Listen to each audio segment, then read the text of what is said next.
Was from page 108 of your textbook if you wish to go back and look at that some more later. So today, last section of this chapter, 3.6, prove theorems about perpendicular lines. The homework we're going to have today only has like 7 problems from this particular section, and the rest of them are going to be review to help get us ready for tomorrow's test review. Just getting our minds re-geared for next week's review, yes. 3.6, prove theorems about perpendicular lines. I'm going to be giving you a whole bunch of theorems. Now, technically, every theorem has to be proved. We're not going to take the time to do that, although we did just do one of them in the DOM. That is the theorem I'm going to give you today, but I'll show you that in a second. All right, first theorem. 3.8. Does that picture look familiar? It should. That's what your DOM was. If two lines intersect to form a linear pair of congruent angles, then the lines are perpendicular.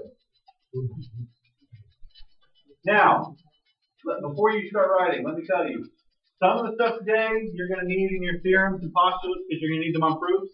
This is not one of them. You do not have to put this in your theorems and postulates. In fact, this is really more of a logic thing. If you just want to commit this to memory, it's really more just logic. And it says, if two angles form a linear pair, what do linear pairs add up to, Cameron? Linear pairs, what do they add up to? Yeah, wait. They add to 180. And if their two angles that form 180 are congruent, then logically, what must each one of them equal individually? 90. Yeah, simple division. If these are the same, and they add to 180, logic dictates they have to both be 90. And if they're 90, then they form a right angle, and thus, by the definition, they are perpendicular. That's what we did in the DOM. That one you will not need on a proof, so if you want to omit that from your postulates and theorems, that's okay. You don't have to, of course. But I don't like to pollute that section with a bunch of stuff you're not going to use. 3.9. This one you will use. I would write this one down in your postulates and theorems. If two lines are perpendicular, then they intersect to form 4 right angles. Now this is extremely easy to prove. In fact, after someone's written that or whatever, someone raise your hand and tell me how we could quite easily show that if they're perpendicular, we could easily conclude that they're all right angles.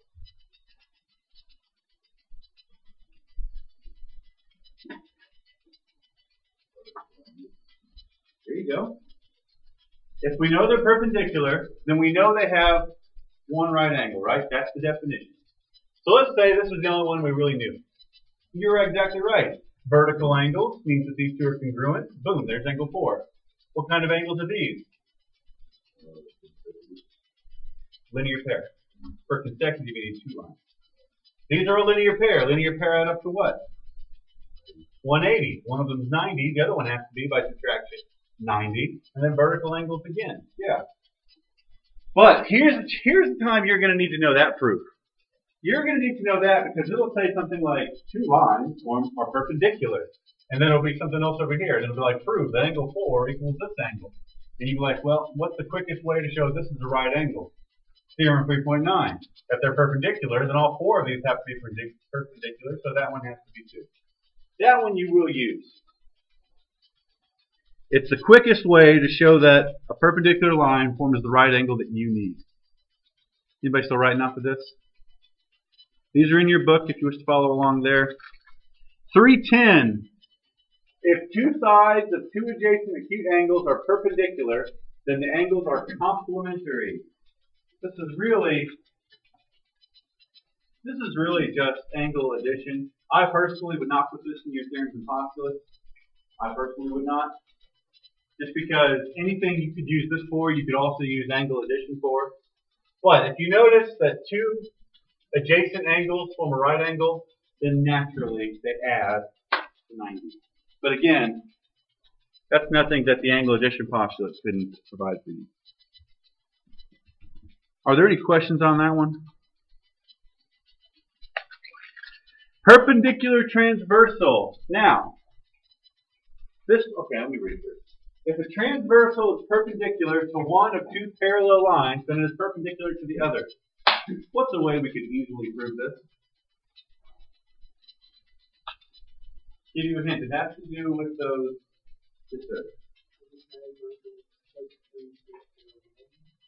Do you ask me what it says? Answer my question. You're right, but what I'm really more looking for is one of your converse theorems. I'm sorry, it's not a converse. Wait. Yeah. It's not one of your converses, it's one of the originals. Because one of the originals said, if you have parallel lines, which it's telling us we have, so if they're parallel, what types of angles have to be congruent? Hence, I'm pointing to them with my right index finger. Corresponding. The corresponding angles postulate says if you have two parallel lines cut by a transversal, the corresponding angles are congruent. So therefore, if this one's 90, this one also has to be 90. Well, that's all the perpendicular transversal theorem says. So really, that one you might use, so if you want to write it down, that's fine, but anything you could use that for, you could easily just use the corresponding angles postulate for. Because it says, this one just says specifically, hey, if you know that's the right angle, then you know that's the right angle. If they're parallel, and one of them is perpendicular, then the other is perpendicular. That's what it says. Questions on that one? I think this is the last theorem today. Lines perpendicular to a transversal theorem. So this is like the same exact thing, just the converse of it. This is the converse of 311. And again, you don't have to write this because this is the exact same thing as the corresponding angles converse. If I just showed you this picture and asked you to tell me that these lines are parallel, you could use the corresponding angles converse. Or, which says if they're congruent, which they are by the red boxes, then the lines are parallel. Well, this one's just specific to right angles. If both lines are perpendicular, then the lines are parallel. But again, you could just use corresponding angles converse and accomplish the exact same thing. Of course, technically, to do that, you would also first have to say that right angles are congruent.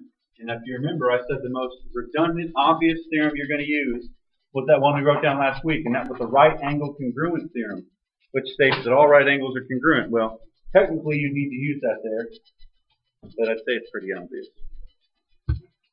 Okay. This is not a theorem or postulate, but something you want to commit to memory. If you want to write it down somewhere in your notes, that's fine. You don't have to. All it says is the distance from a point to a line is the length of the perpendicular segment from the point to that line. Blah, blah, blah, blah, blah. What the heck does that mean? It means if we didn't see this little blue line here, and I said, hey, how far is point A from line B? Well, who's to say whether that's the distance, or that's the distance, or that's the distance, or that one? The shortest distance between 2 points is a what? Anybody remember this saying? Shortest distance between 2 points is a, come on, y'all have heard this in life. The shortest distance between 2 points is a straight line. I hear people mumbling it, but they think they're wrong. It's a straight line. The way you know the actual distance from a point to a line is they will form a right angle. They will be perpendicular. So that blue is the distance from A to B. It's the shortest possible distance. That's all that says. Because you're going to have something, we're going to do something later, where there's a line, there's a point, and we have to find the distance. Well, the trick there is to find a point on that line where it's going to be perpendicular to our point, and then use the distance formula. And that it just shows it twice right there. Let's look at some examples. Find the value of x and then tell me how you knew that by a theorem. Yes, this is part of your homework today. Jensen, what do you think? Part A. Find the value of x.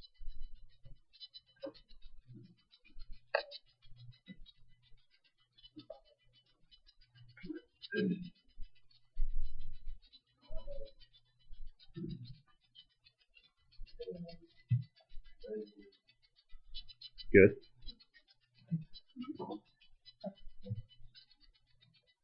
Thinking is a good start.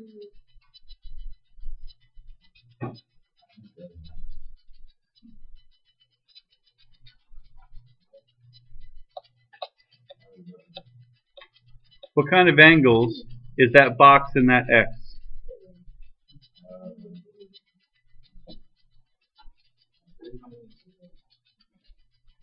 The box actually by definition means 90.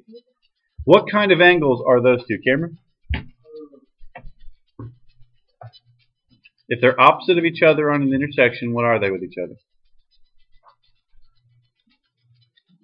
Rhymes with wormsicle, kind of. That doesn't rhyme with wormsicle at all. But you're actually right. But what are the angles? Yes, ma'am. They are vertical angles. And since you didn't answer the first one right, I'm going to ask you this question. Back to you, Jensen, since she bailed you out on the first one. Vertical angles are what with each other?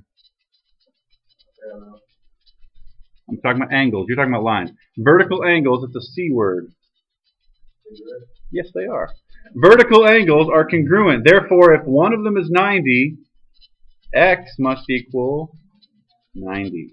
Now, it asks, well, it will in your homework, it didn't here, it'll say, how do you know that? You could have used vertical angles theorem that says they're congruent, or you could have used that thing we used today, was it 3.9, that says if you have a perpendicular line, then all four angles are right angles. So you could have also used theorem 3.9, either one. Part B. Hold on. Oh. Play my random picking game. Who's gonna pick? Who's gonna pick? Who's gonna pick? Who's gonna pick? Justin. What's X in picture B?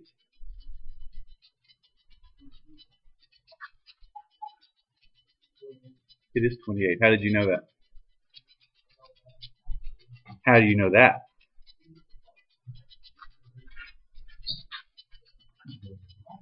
Well, you're exactly right.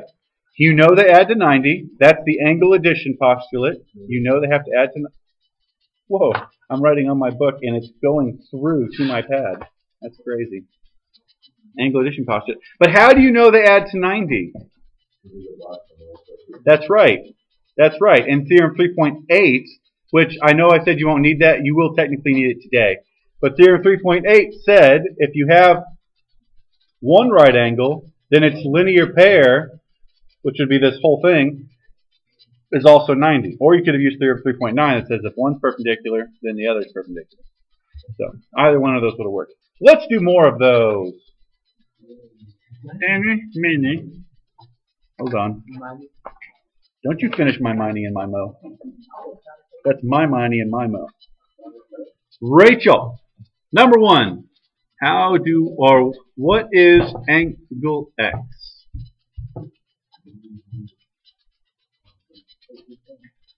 Number one. It is 45. How did you know that? Very good. Theorem 3.8, or vertical angle theorem. If that's 90, then that's 90. And if they're both X, then they're the same. You just divide it by 2, and you get 45. Number two, solve for X. Jasmine. You prefer Jasmine or Jasmine? Yes. Yasmin, like a soft J. All right, Yasmin, what is number two? Very good. How did you know that? No. You can say 3.8 or the, who said it? Linear pair postulate. They are linear pairs. So this is 90. And last but, ooh, tricky one. Who wants to tackle number three?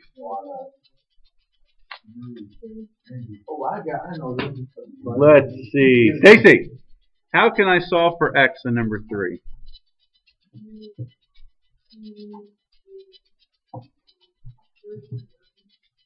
Which says that this whole thing is 90. Then how would I solve for X?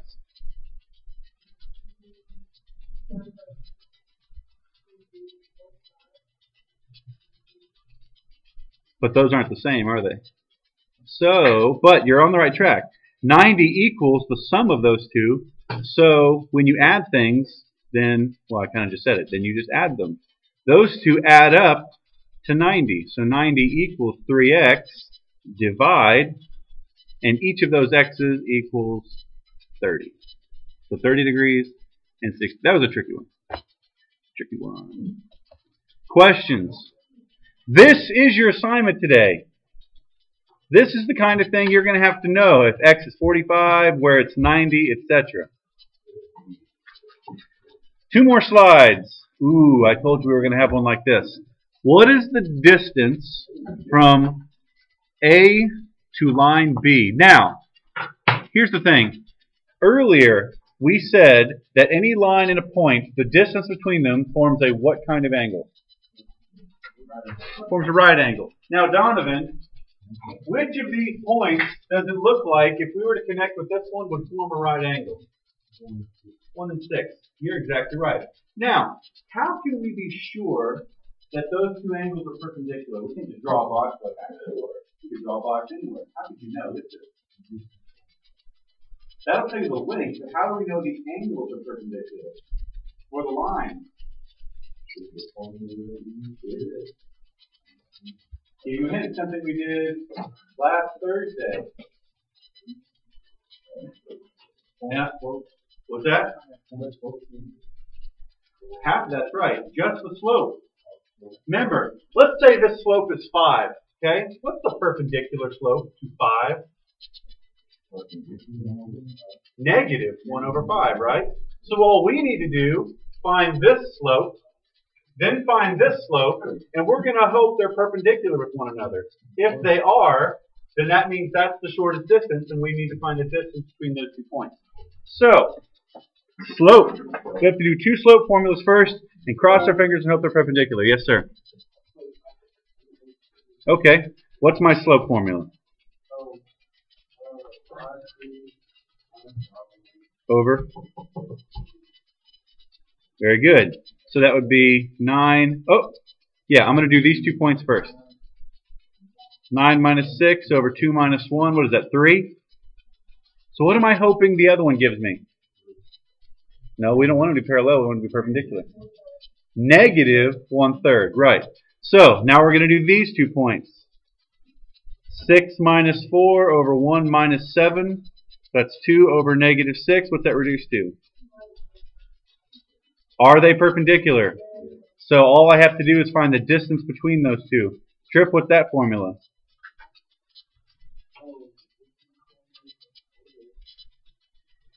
Yes, ma'am. Oh, Caitlin's got it. Yeah.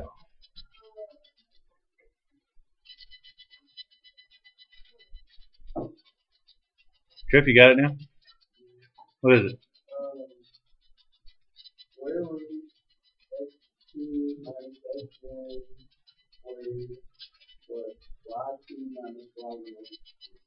Very good. I'm going to finish that. That's going to be my distance. 6 squared is 36. Negative 2 squared is 4, which is the square root of 40.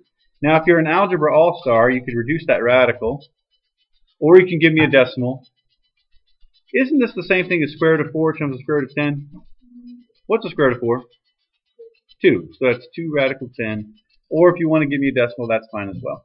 And there you go. The distance between point A and line B is 2 radical 10.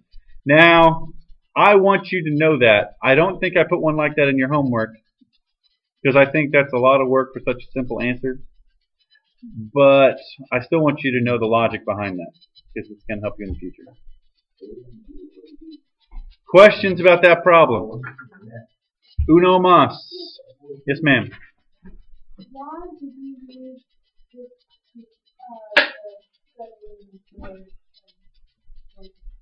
Why did I use that point? 2-9?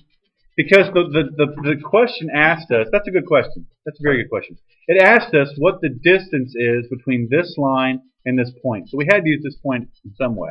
So we basically had to choose whether to use this point or this point. So what we had to figure out was which one of those, if I were to connect it, would form the straightest line.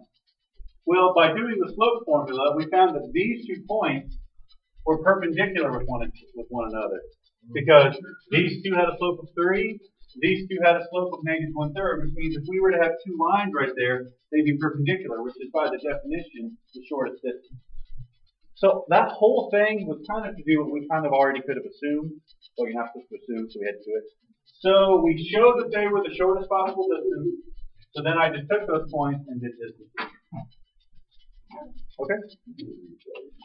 Good question. Any other questions? No. Okay. Last one. We can do it if people can answer these questions. Senior Elon. Now you knew I was calling you, didn't you? You were baiting me. Number 15. How can I solve for x? Now notice, it tells me they're perpendicular. Actually, I'm going to interrupt you for 1 second. If it tells me they're perpendicular, what can I assume that angle is? The whole thing. 90. You're right, 90. So, go. How can I solve for x? 90 equals x plus 14. Close. 90 is the sum of this whole thing, right? So take x plus 14 and add the other piece. Very close. X plus 14 plus 63. So that's x plus 77. So how do I solve for x? Ooh, subtract. Okay. So x equals 13. Last but not least, who's he gonna cool on? Who's he gonna cool on? Becca, how can I set up number 17? Well, tell me what I write, and then maybe. That is. That's exactly what you do. These two have to add up to 90. So that's 90 equals 2x plus 1x is 3x.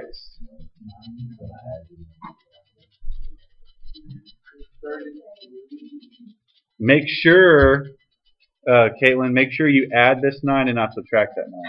That's actually, I'm glad you brought that up though. Lots of people did that on the last test. So many people, and that sabotaged you on stuff. So many people were like, ooh, this is a -9, so I need to -9 from both sides. No, you have to do the opposite. So I'm really glad that came up because a lot of you lost points last test from that. Speaking of which, maybe later I'll come around and tell you what your final test grades were. I finally did finish those. Okay, there you go. Now, yes, yes.